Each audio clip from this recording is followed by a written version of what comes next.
The Minister of Information, Alhaji Lai Mohammed, has accused the presidential candidate of the People's Democratic Party, Atiku Abubakar, of copying President Muhammad Buhari's administration's blueprint as his manifesto and turning around to attack the same administration of non-performance. This is our discussion for today. My name is ADS. Let's have this discussion already. Lai Mohammed, who spoke at a news conference in Abuja, attacked Atiku Abubakar for displaying undefined ignorance of the major policies and programs that have defined the Buhari's administration and taken Nigeria to a new era of prosperity and good governance. Let's hear Lai Mohammed speak on this. Watch. It's more shocking that an opposition that has condemned all that this administration has done will turn around to weave its so-called economic blueprint around the same things that are currently being done by the same administration. This press conference, therefore, is aimed at exposing the hypocrisy, deceit and emptiness inherent in the opposition that condemns an administration while also showcasing the blueprint that is nothing but a poor version of what is on ground today.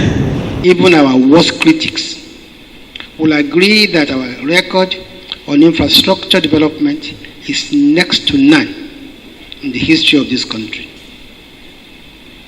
Across the country, this administration has constructed 8,352.94 kilometers of roads. We have rehabilitated 7,936 kilometers of roads. We have constructed 299 bridges. We have maintained 312 bridges, and in the process created 339,000 jobs. According to Lai Mohammed, Atiku's economic blueprint, which is hinged on rebuilding infrastructure and reducing infrastructural deficits to build the economy and create wealth, is a poor version of what their administration has done and currently doing. He termed it hypocrisy. He claims Buhari's administration has constructed 8,352.94 kilometers of road across the country, rehabilitated 7,936 kilometers of road, constructed 299 bridges, maintained 312 bridges, and created 339,000 jobs across the country. Now, according to Bishop Kuka, here what the true blueprint of this administration is. Watch. I have been very, very frustrated with this government. Not just because of the inability of this government to manage the rich diversity, the things that this lady has spoken about. There's verifiable evidence. Records are flying around. What is in the NNPC? Who is holding what position? The evidence is so blatant, and yet we know. I come from northern Nigeria. All of us know. It is inconceivable that any Nigerian president could do half of the things that have been done and will get out. But happily, this is coming to an end. The real challenge now is how to rebuild public trust and public confidence.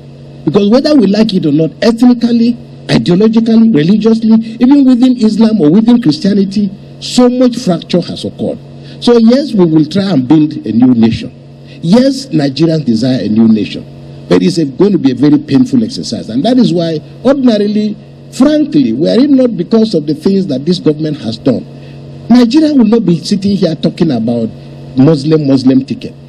But it has become an issue because Nigerians genuinely and grievously feel that, as they say, if you have been burned by fire and you see ashes, you want to run. Expressing his frustration on this government, Bishop Kuka clearly pointed it out that the Buhari's administration is characterized by a lack of public trust. We may do well to call it the Buhari's blueprint.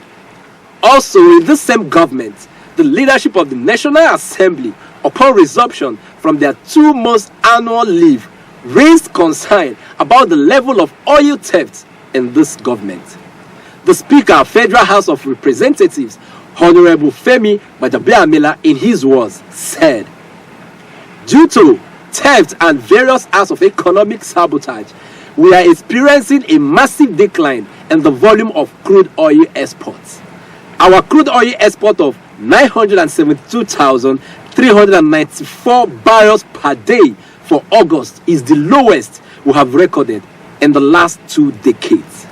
At a time when we are already experiencing severe financial constraints, there are mechanisms in place to prevent this sort of bad actors, and the government spends significant amounts of money each year to protect oil and gas resources in the country. Evidently, these existing arrangements do not suffice. As such, there is an urgent need to review them and make the necessary improvements. It is also of particular importance that the perpetrators of these crimes against the state are identified, prosecuted, and subjected to the stiffest penalties the law allows. Those who seek to impoverish our country in this manner have declared war against the Nigerian people." The Senate President Ahmed Lawal, reacting to the same issue of oil theft, said, "The economy of our country is still challenged. The Senate, working with the House of Representatives and the executives, needs to continually seek for better responses to the economic situation.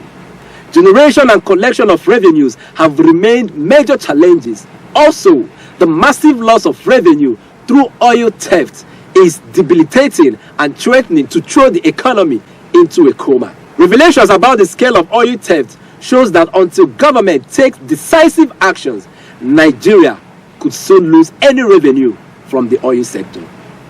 All of this happening under the watch of this administration.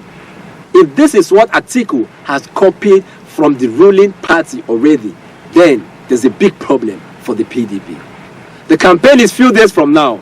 The economic blueprint of the various presidential candidates will be made open for all to see. Please make the right choice come 2023. I'll see you again.